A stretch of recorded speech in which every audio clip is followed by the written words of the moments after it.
Hello and welcome back to another Rush Duel Links video. Today what I thought we'd do is go over all of the decks that came out since the launch of Rush Duels into Duel Links, since it has been about a year now. Over the course of that year we have seen many decks come and go, some of which are still around and still performing quite well, some of which has gotten some more recent support and has some new life breathed into them, and some which have kind of fallen by the wayside. They haven't really gotten any support, they're still waiting for new support, and everything in between. So we're just going to basically fire on in, and again this is a tier list just about my own personal preference. This is what I like, what I dislike. This isn't a power ranking, this is just what decks do I really enjoy, what decks do I not enjoy so much. Now I expect there not to be too much towards the bottom end of this because I do like quite a lot of decks, but you never know, I might look through here and find some that I really didn't enjoy. And I suppose we'll start off with one which didn't really interest me that much, and this is Blaster's Inferno. Blaster's Inferno did actually manage to win a tournament, which I think caught everyone a little bit off guard. The deck is basically dragons, it still does the dragon thing. You can still play double attacking Dragius and just basically play the aggro game, but this deck was specifically good at popping back row because we get the ability to search back row hate. So an interesting deck, but out of all of the different dragon decks, this one really didn't capture my imagination. It didn't excite me in any meaningful way. Next up, we have Vulcan. I think Vulcan goes straight into really enjoy. Vulcan is a really cool deck. I do really like it. This is another one of those decks that really didn't do anything in the physical version of the game. So seeing it pop off quite as well as it has done in Duel Links has been really exciting. The deck is also pretty cool. It's kind of this aggro burn deck, and I do really like decks that can play on more than one axis. Generally in Rush Duel, you'll typically have a deck which plays a very standard type of strategy. You'll summon out guys, you'll attack with those guys, you'll get some direct attacks in, or you'll get some piercing damage through, and you'll just get your opponent's life points down to 0, and there isn't really much thought involved typically. But a deck that can kill your opponent without attacking does actually add an extra layer of complexity. We have to decide, is it worth attacking? Because triggering my opponent's back row could cause issues, and freeing up space on my opponent's board could allow them to empty their hand, which could otherwise be bricked up. So I've always enjoyed this style of deck. I do think Vulcan specifically is really cool because it is a maximum deck as well, and this skill to be able to stack maximum pieces to the top of your deck I think is really interesting. I guess the last thing to really point out with this deck is that we do have lingering attack point gains, which means we can actually boost our attack to be reasonably high and then have that remain during our opponent's turn, which can be really powerful. And this deck is just about to get another boost in the future with this skill being buffed to give an extra 200 attack, which theoretically will make it even better. Next up we have Gear Strike. I think Gear Strike for me is going to go in like. Gear Strike is a pretty cool deck. It basically revolves around Mirror Gears, but also can work with Meta Gears. You are allowed to play one copy of Dragius in the deck as well. And the gist is that we want to be able to get Mirror Gears' effect off, but it does have quite a bad downside in that all damage your Dark Dragons deal this turn is going to be halved, which does let the deck down a bit, but I do think just summoning out a bunch of dragons that can attack twice is pretty cool. And Mirror Gears itself being able to weaken your opponent's board is also really cool. The only reason I wouldn't put this in really enjoy is because I don't really think Gear Strike is competitively viable. Having the restriction on Mirror Gears that we cannot reduce monsters that are level 8 and above really hurts this. This is going to be even worse when fusions come out. It's already quite bad into maximums, and even level 8 decks such as Bubble Era or even Monarchs are pretty much exempt from Mirror Gears' effect, so it has a few too many drawbacks for me to be like, this is a deck I really enjoy playing. Next up we have Tempest Drive or Bender Break. Unfortunately, I really wanted Bender Break to be good because it's one of those boss monsters that's effect is just a little bit too awkward, but I figured with a good skill, this could potentially be pretty good in Duel Links. Unfortunately, that never happened. The skill it got was rather mediocre. The deck hasn't really done anything. It's not very fun to play. It doesn't really have a cohesive game plan. It has too many restrictions on it. It works around the Road Magic Tempest card, which is also kind of mid. All in all, I think Bender Break had a lot of potential that went unrealized, and I think that is a bit of a shame. Realistically, the skill would have needed so many changes to make this even remotely playable, so we did not really enjoy our time with this deck, which is a bit of a shame. But then we'll move on to Bubble Era. Bubble Era is actually a deck I really like. Bubble Era has such a simple game plan, right? You just summon out guys, you gain life points, and then you'll draw cards. And that's pretty much what there is to it. There's not really anything more complicated going on, and I think that is completely fine. I think the aesthetic of the Bubble era cards are really, really cool. We have recently got the Security Master stuff and all the Prison Guard cards, which are also a pretty cool aesthetic. I think, again, we don't need every single deck to have a really complicated game plan, and we don't have to have a complicated deck in order to enjoy a deck. For me, this deck has always been really, really solid. It's able to just put up 2,500 bodies relatively easily. You're able to boost 1 or 2 of your Aqua monsters if you summon a normal Aqua monster, which has always been really, really cool as well because of the Disco Fever skill. I think overall, Aqua has always been one of my favorite archetypes, both in Duel Links and in the physical game, even if maybe they haven't been competitively viable all the time. But right now, they're actually pretty good, so it's quite a good time to be an Aqua fan. And then we're going to go on to Dynamics. Dynamics. Dynamics always felt like it got done dirty because we never got a Dynamics skill. It's one of the few Maximums in the game that doesn't actually have a skill. But now that I think about it, I think it is the only Maximum in the game that doesn't have a skill, which is very disappointing. Basically, the only way to really make this work was to use Set Mighty Gaze of the Sky Emperor, which is a fine skill, but really Dynamics wants its own skill. I think dinosaurs in general have been a little bit let down in Duel Links so far. Hopefully that will improve when they get access to their fusion. But Dynamics is a bit of a weird card. Because we have TSA and because we have Tribute to the Doomed, it does mean that Dynamics can fall prey to quite a lot of things. Dynamics does have built-in battle protection from level 7 and lower monsters, but any just level 8 or higher monster, so any fusion that's going to come out soon, any maximum, and any just level 8 monster such as a Bubble Era card or a Blue Eyes card, can just TSA this and then attack over it, so that protection doesn't really do anything. As well as the fact its built-in effect to pop 2 cards on the field isn't very good, because popping 2 monsters still means most of the time your opponent's can have 1 monster left in defense, so we actually can't get at their life points. As well as having a ridiculously low attack stat for a maximum, Dynamics just really has nothing going for it. I still really like the deck because I think Dynamics is like a cool boss monster. I really like dinosaurs, and that's probably bumping this up a tier from not interested, but I can't see a dinosaur deck and not enjoy it to some extent.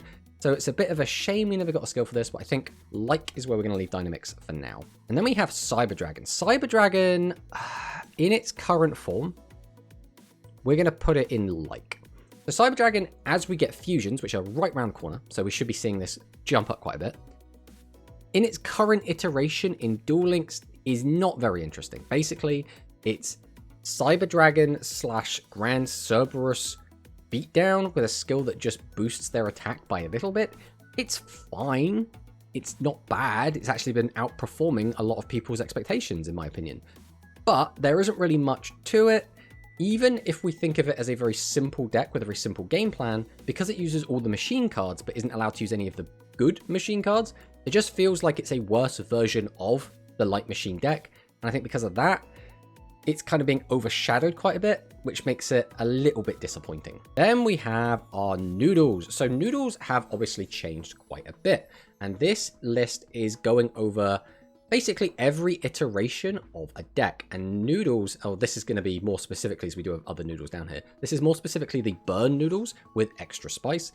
This is one of my favorite decks in the game. Again, it does play on a different axis. It allows us to play a control style game or still being able to go aggressive and being able to burn our opponent without having to attack, which means we can play around a lot of troublesome back row. I've already kind of spoken at length about this, but we did go on a bit of a tournament spree with the Noodles. We won so many events, we topped in so many more, and we really did just absolutely adore this Noodle deck until it got hit with a limit through an extra spice, as well as the skill getting gutted and only allowing us to get a Pyro normal monster back from the graveyard once per duel. Even with the nerfs, this deck is still very fun. I still really enjoy it. It's just I don't think it is the competitive powerhouse that it was. This was arguably the second best deck in the game when it was at its height. Now it's basically a rogue deck / like maybe like low tier 3. It's unfortunately fallen from grace, but the deck is still really cool. I still really enjoy the way it plays. I still really enjoy the cards aesthetically, and it will always have a very special place in my heart. Next up, we have Ancient Forces, and Ancient Forces I actually think is going to go in the love tier. I actually really like Ancient Forces. I've never been a huge dragon fan, I have to admit. Dragons have never been like super interesting to me in the way that they are to a lot of other people, But the Ancient Forces deck, I really enjoyed. All the level 6 dragons, the Clear Ice and the Burning Blaze, I think were really cool. I think using Ancient Arise Dragon to shuffle those cards back into our deck and to pop our opponent's monsters, again, is really cool. An Ancient Arise Dragon was a card that did see play physically, but it was only there basically to be a card that could boost its own attack up to 3000, and that's kind of it. But in Duel Links, because of the skill, we got to see it at full power, and it was a bit more interesting. Now, this card did eventually see play in aggro as, again, just that like 3000 attack guy. But I think Ancient Forces, specifically with the skill, was very fun. This was the most... this has to be, I think, my favorite dragon deck in Duel Links so far. And we'll have to see if it can get dethroned by Bluetooth, which should be coming out very shortly. Next up, we have Blue Falcon Formation. Blue Falcon Formation, I think me guys are not interested. I'm not a big fan of the normal monster decks. They've never really appealed to me. This is a decent free-to-play option, and especially at the very start of the game, I did get a little bit of enjoyment out of this deck because there weren't really many decks to choose from, so we were just kind of doing anything to try and play something new and fresh. It's not really got anything going for it. I think as more and more cards come out, it's actually felt weaker and weaker. It's a deck I don't really see coming back into the meta unless the skill gets some like very drastic changes. It's just never really been something I've been particularly interested in, to be perfectly honest.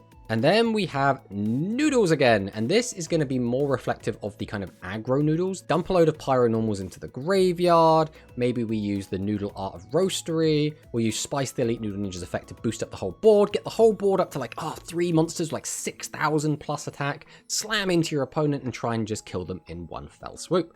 I think this was a cool deck, and this is basically what people were playing, including myself, before we worked out how much potential extra Spice had. And I do think regular Spice is still a really fun deck. It was a hyper aggressive, super aggro deck that could really just end the game in 1 or 2 turns, and it was really exciting to play. The only issue with this was that we did have cards like Negate Attack, we have cards like Slime, which do stop this kind of strategy, and if you go all in for this like big push and you don't kill your opponent, well, you're probably going to die in the crackback, especially since a lot of your monsters have 0 defense, so you're wide open to something like a shield and a sword play. So Noodle Ninjas, very enjoyable, but not as enjoyable for me as the extra Spice version. Next up, we have Worms, and Worms it's a tough one. I do like the Worms, and I really like the Worms in the physical game, but do I like the Worms as they are right now in Duel Links? I think this is going to go to the top of like. I don't think this goes in really enjoy right now. Yeah, I think I'm happy with this. Worms for me has always been a deck that you are able to fill up your board with high attack monsters.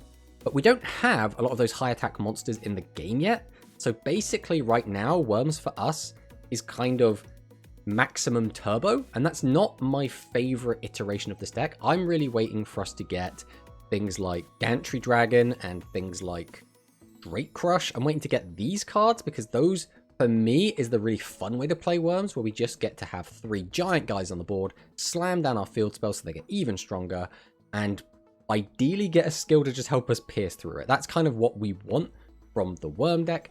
So far, the deck is still reasonably fun. We can still turbo out the max. We get to use our skill to, when we activate our field spell, get a max piece back to our hand. We can also use our skill to boost our monster's attack by 100 and sometimes get that piercing. But the most successful Worm decks are actually just using Set Mighty Gaze of the Sky Emperor and using a bunch of traps, which I don't think is as interesting a game plan. So for now, Worms are going to go in like. And then we have Beast Gear. Beast Gear is a weird one. I've always had a soft spot for Beast Gear, but that's because of how they play in the physical game. Unfortunately, without Beast Gear World, this deck has been kind of uninteresting. I think I'm actually going to bump this up to the top of not interested. So, I don't hate the Beast Gear cards, and I even enjoyed playing them a little bit when they first came out, and we got access to all of them and trying to make them work. And we did go on some okay win streaks with the deck, but it's hard to call a deck enjoyable when it feels like so much is stacked against it, and it feels like winning is going to be so few and far between. So I think we're going to leave this in not interested for now, but it does hurt a little bit. Next up, we have Explosion Drive. And Explosion Drive for me, I think is going to go down to dislike. I've never been a huge fan of this. It's a burn deck, but for the sake of burning, and the skill has too many restrictions on it, and the cards that you use with it also feel kind of lackluster.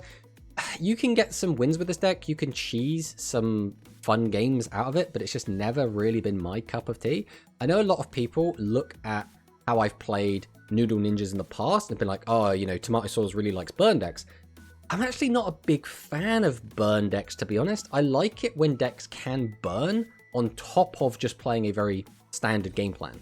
And this deck can do that, but I feel like its standard game plan is so restricted and so much worse than other decks that it just feels a little bit lackluster. And then we have, I don't know where in love this is going to go, but I think Psychics have to go in love. Psychics, especially the latest iteration, is so much fun.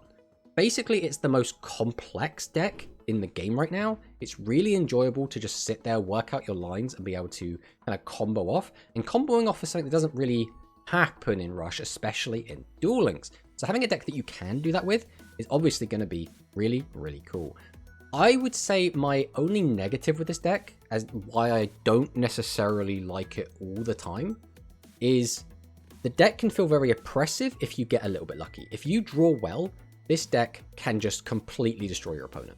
Using Melody, we can spin back monsters or back row. If we get Candy, we get a free plus. Melody can also get a Candy back from the graveyard if your life points are lower. Jamp Check is the best back row removal in the game, can give you 1,000 life points, and can pop one of 2 back row, and you get to see what they are. It feels like the deck does everything. And then between Jamp Up and Prima, you also get so many attack boosts that you can kill your opponent pretty much through anything. So I think maybe this deck is a little bit too good, and I think that's maybe why I lean away from it a little bit, but I do still think this is one of the most enjoyable decks to play in the game. And then we have Full Metal Fist. Full Metal Fist is fine. I want to put it around here. It is very similar to the Mirror Gears deck in a lot of ways. It doesn't have the restriction of halving the damage you deal to your opponent, and it also doesn't let you use the skill with Mirror Gears, but you still can play Mirror Gears in the deck. There's not really much more to say about it. Being able to attack twice with dragons is still kind of cool. I mean, who doesn't love just attacking lots of times? That's just really fun. It's fine. It's decent. I like it. And then we get to Royal Rebels Invasion. And this is going to specifically be Hell Tuning Invasion pre-nerf, which, if people remember, we had this during an entire GRF and it basically overtook it. And there were only really 2 meta decks in that. And that was Hell Tuning Invasion and Magnum Overlord. The thing is, I actually had a lot of fun with this deck during the GRF itself. I got to play so many games with Invasion, and it was really fun mastering the deck, learning how the matchups worked, and being able to use the information I gained to just win so many games. But I will say, despite having those fond memories, I also have a lot of negative memories of tournaments just being plagued by this deck for a long time. I feel like this deck was too strong for a little bit too long, and I think that soured me on it. So I think we're going to bump it down a little bit, but I do still have those fond memories. I do think being able to wipe your opponent's board is really cool, if not a little bit too strong. And I do think the nerfs this deck received were definitely justified. And then we're going to have Light Machine, but this is specifically pre-Mirror Innovator.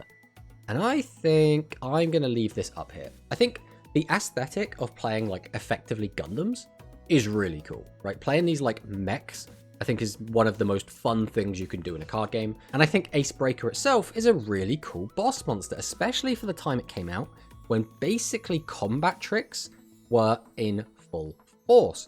So because of that, I think this deck was really fun at the time. The downside is that since Mirror Innovator has come out, this card and this, I guess this deck, is kind of pointless now. Why would you ever play the Limit 3 Ace Breaker when you can play the Limit 3 Mirror Innovator, which is just better in pretty much every way. But I still really like this, and I really do hope eventually we get a flag mech skill that just works with just them and doesn't work with Innovator. I think that'd be really cool. And then we get Harpies. Harpies. Where do I want this? Harpies is a really cool deck. I think I'm going to put them in like. I really like this deck.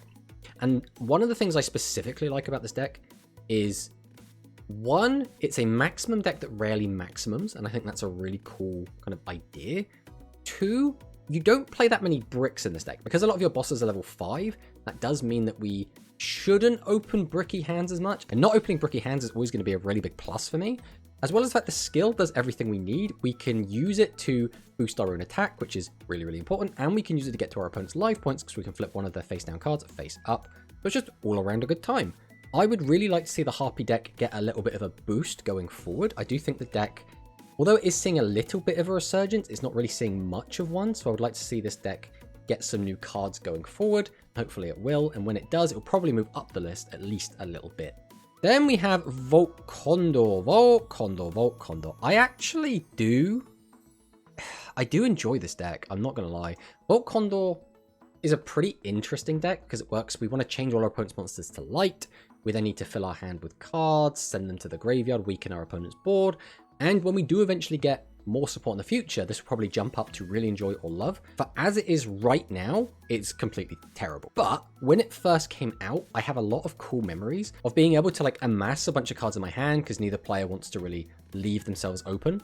And then eventually you get to pop off with your Condor, using multiple Condors in a single turn, discarding a bunch of cards to the graveyard, weakening your opponent's entire board down to 0 attack, and then attacking over them for lethal.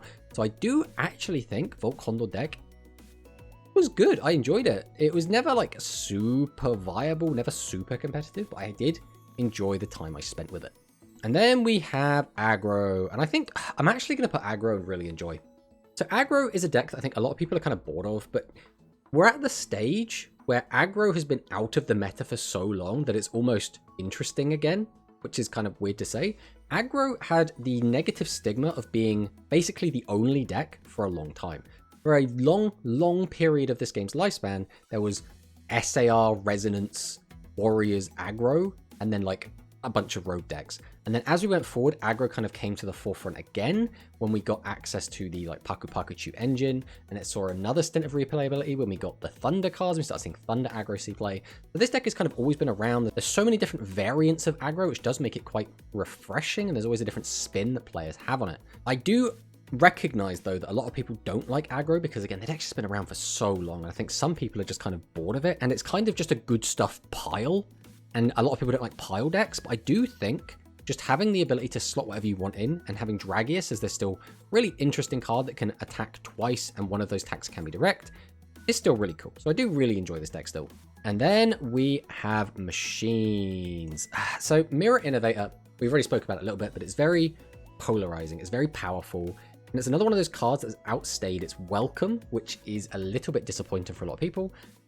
But other than the fact the deck is a little bit too strong, and the deck is maybe a little bit too popular, and the deck wins a little bit too much, I still think it's very fun. Mirror Innovator is still a really cool card, right? Even if it's maybe overtuned, and a little bit too strong, it's still fun. It's still cool. So despite how much the community might dislike this card and its presence in the meta, I still think it's really cool. And I would really like to see more light machine support come out. And because of all of the restrictions that we have in Duel Links, this card is not going to see probably the same representation as it has in the physical game, because basically if any deck is a machine deck in the physical game, it will have Mirror Innovator in it. But already we can't play it with Ace Breaker, we can't play it with Cyber Dragon, and I assume a lot of other machines coming out in the future, we also won't be able to play with it. And then we have Beatdown. Beatdown is a really cool deck. I do really enjoy. Where is it going? Going like here, somewhere in the middle. Beatdown is a cool deck. I really do like Beatdown. I think it's very simplistic, right? We just basically dump a load of stuff in graveyard, ideally level 1 normal monsters. Then we boost up with Spice the Noodle Ninja. We boost up with Diabolic King Beetle. We just make everything really big attack.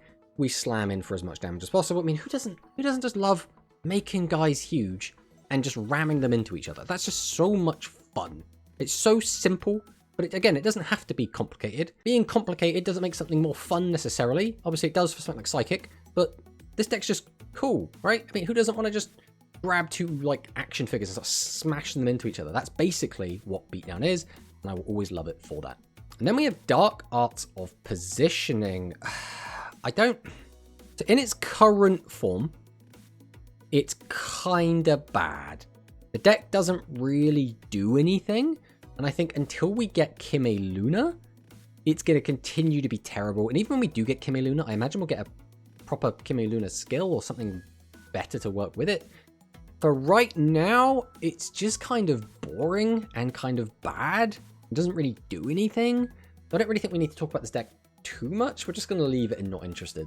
And then we get to Ice Ark. Ice Ark for me goes in really enjoy tier. Ice Ark is a really fun deck.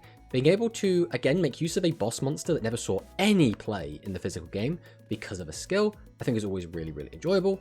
Being able to spam out warrior monsters, I think is really, really fun. This deck has easy access to piercing. We're able to make a board that is just absolutely huge.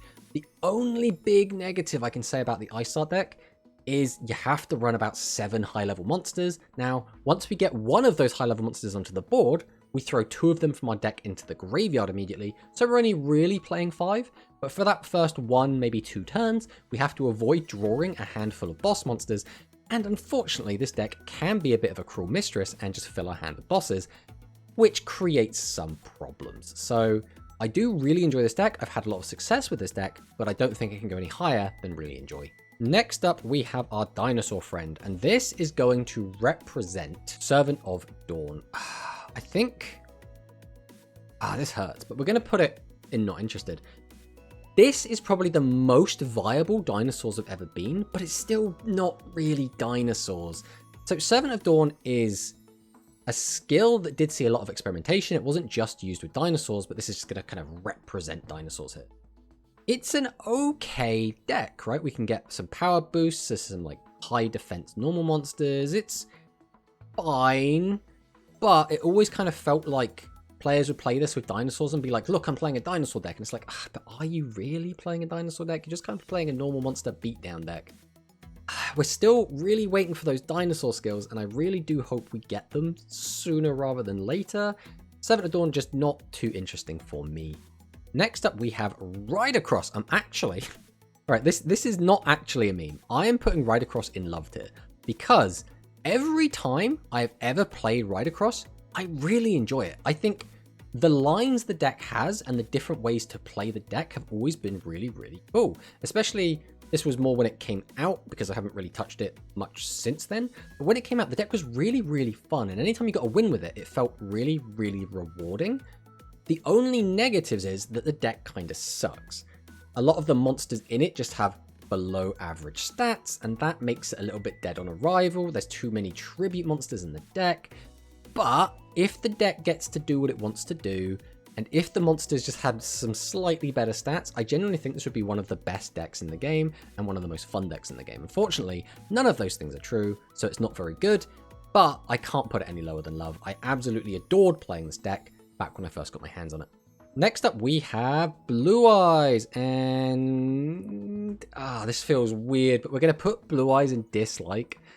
So I've always had a little bit of a prejudice against Blue Eyes in Rush. So I should be more specific. In Duel Links, I don't really like the skills, and I suppose we'll couple Red Eyes in with this.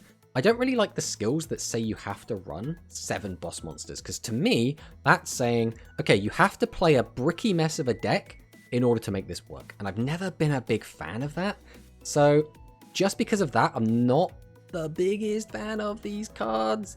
There have been some fun variants in the past, but overall, not a huge fan. I don't think the Monarchs as well, that have, the latest version of Blue Eyes, are really that interesting to me either. I think being able to play a control style is pretty cool, but the amount of times you just open 2 boss monsters and you just can't get rid of them can get a little bit frustrating. So unfortunately for me, Red Eyes and Blue Eyes are going to be going in the dislike tier. Next up, we have SEVENS Axel Road, and this is so easy. Goes into love. I have adored spellcasters forever. So in the physical game, spellcasters were really fun for me because we had Dark Revelation and SEVENS Road Magician. So we had a good way to attack and we had a good way to defend, and it felt really, really powerful. Going into Duel Links, we didn't have Dark Revelation, which made me think, ooh, maybe this won't be as good. But instead, we got SEVENS Axel Road that gave us consistency and gave us more power. And it turns out that sometimes all you need is more power. Being able to use a SEVENS Road Witch to cheat out SEVENS Road Magician whilst also boosting both of their attack and then getting a 3rd monster and then ramming in a ton of damage to your opponent is just so enjoyable. I think it's always been one of my favorite decks. It was my favorite deck when the game first came out, and it's one of my favorite decks even now. Next up, we have Resonance, and I don't know where to put this. Resonance, I think, is going to go somewhere around here. Resonance has never really interested me. I've never been big on the Resonance hype train. I do think having a monster that can pop your opponent's back row is pretty cool. I do think that having the ability to boost a couple of your monster's attack is pretty cool. I don't like the level boosting. I think that's the one thing about the skill I've never really enjoyed, where you're able to get your monsters up to like level 11. You're able to get them up to these such ridiculous numbers that they suddenly become immune to a lot of back row. I think this deck has just kind of frustrated me more than I've enjoyed playing it. But that's why it goes into not interested for me. Next up we have Plants. Plants is another weird one. In its current iteration, in Duel Links, it's going in not interested. I have always had a bit of a love-hate relationship with Plants in the physical game though. I've always thought they had all the tools they needed. I've always thought some of the stuff they had was really, really cool. But I've always actually struggled to convert any of that into actual wins. So because of that, I've always kind of been on the fence with Plants a little bit. But their current iteration in Duel Links is rather lackluster. I think they need a new skill, they need more cards, they need more of their bosses, they need their traps, they need their fusions. Once we get a lot of that stuff, I think Plants will suddenly jump to being a really, really fun deck. But with the current iteration, yeah, I'm just not interested. And then we have Buster Blader. Buster Blader I have always really enjoyed in Duel Links. This deck is really fun to play in my opinion. I do think just Warriors in general in Duel Links is really cool. I've always enjoyed Warriors. I think having easy access to Piercing is a big part of that. Piercing Samurai is a hell of a card. But I will say, Buster Blader has been kind of weak in a lot of places. Now, we did see Quantum Cubes take this to the World Championship, and it did go undefeated, but it also did only play one game. And we have seen this card do okay in tournaments in the past. The big stigma this deck has always had is that its skill, your opponent has to have monsters with a certain attack or a certain level in order to be used. And there are some decks that just don't have to have that attack value, and therefore the skill just doesn't do anything. And just turning your skill off feels really bad. So what I would like to see is for Buster Blader's skill to get buffed so that you can use it even if your opponent doesn't have a 2500 attack monster. I think that would be pretty cool. So hopefully we'll see that in the future. But still, even despite all of its shortcomings, I still really enjoyed my time with this deck. And I think I will continue to enjoy it in the future. Next up, we have Death Doom Requiem, and I think this goes into love. I really, really like this deck. So I should preface, I really like playing this deck. I hate the mirror with a passion. I think the mirror of Royal Rebels is so tedious. But I do really like the deck. I like how it has a control element to it. I like how we have a board wipe. I like how it plays differently to a lot of other decks. What don't I like though? I don't like that it warps the game around itself. Basically, if you're playing against Rebels, you now don't want to leave monsters in attack mode if you don't have to. And the only deck that can really play around that well is Mirror Innovator because it has easy access to piercing. So just being able to pierce through means you only have to leave one Mirror Innovator face up, which means a Doom isn't necessarily going to completely blow you out. Your opponent would need to have, for example, double stop defense to force everything up and then wipe your board. But that being said, I still really enjoy the way this deck plays. I've always really enjoyed the deck aesthetically. And as we get more Royal Rebel cards in the future, I think I will enjoy this deck even more. Next up, we have Cybus. And for me, I think it's going to go towards top of not interested. Cybus, weirdly enough, is one of the few decks that are really good in the meta right now. I've just never really gelled with. It's never really appealed to me. I think summoning Yggdrago is really fun, but I've never liked their skill.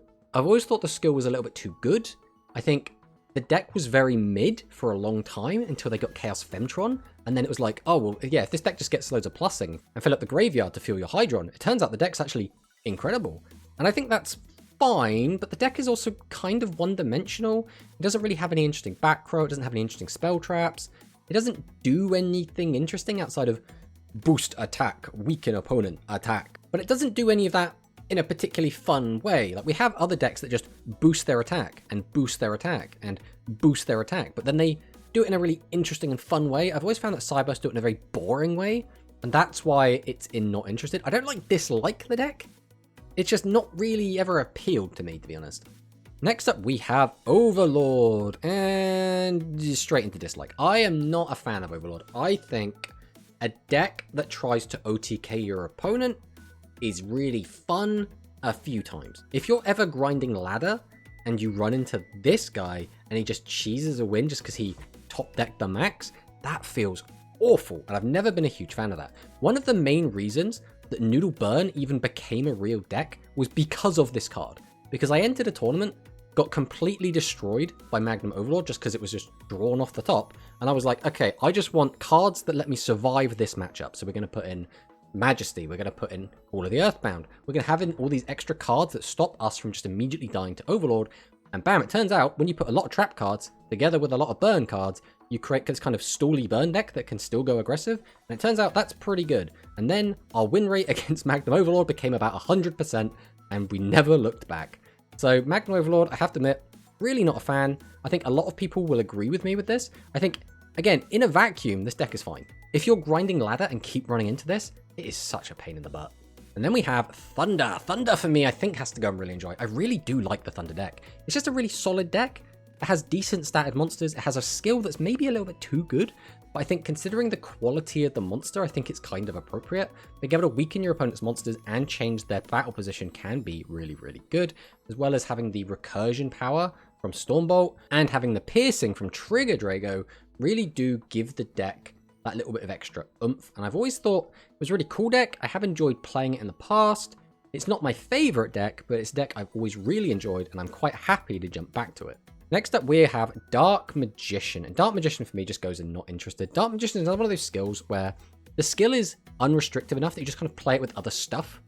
And I always find decks like that a little bit uninteresting. I'm not really a huge fan of it personally, just because, like, one of the best ways to play this is slap a load of machines in your deck, put in a couple of Mirror Innovators, and call it a day. And there have been other different builds, but they've all had kind of mixed success rates. I'm just not a huge fan of this. I think when we get more Dark Magician support cards in the future, this could jump up quite a bit, but for now, I think this is just where it's going to stick. And then for the last one, we have Warriors, and this is more specifically going to be sort of what Voltalon played in the first Grand Prix. This is the very early Warriors, where you'd use Dark Celerity to change battle positions. We can weaken our opponent's monsters. We go for direct attacks. We go to Yami lock them, and we use Bonded Bowing to gain extra advantage. I do think this was the first, like, thinking man's deck. And I think because of that, it's always had a soft spot in my heart. And this came out at a time where we didn't really play many spells and traps. The very, very early Rush Duel meta was very plain. Basically, people would generally play like one copy of a Hammer Crush just to play with Hammer Crush Deal, and then no other spell traps. So at this time, where there wasn't much complexity, to find any at all was a really big thing, and Warriors was that complicated deck. So this is the list. Do we want to move any of this around a bit?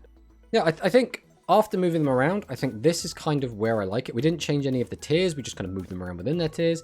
I think this is all the decks that we've played. Obviously, we probably left a couple of them out, but we're not going to go through absolutely everything. This is pretty much everything that we've played in Duel Links, and this is the order in which we like them. Hopefully, some of you found this enjoyable. Obviously, it's just a tier list for fun. We're not ranking them out of power. It's just how much I like them. And I'd really love to hear about your thoughts down in the comments. Which decks did you love? Which decks did you hate? Ideally, if you can let us know which meta it was in as well, because obviously some of these decks have drastically changed over Duel Links' history. But thanks for watching the video, and I'll see you next time.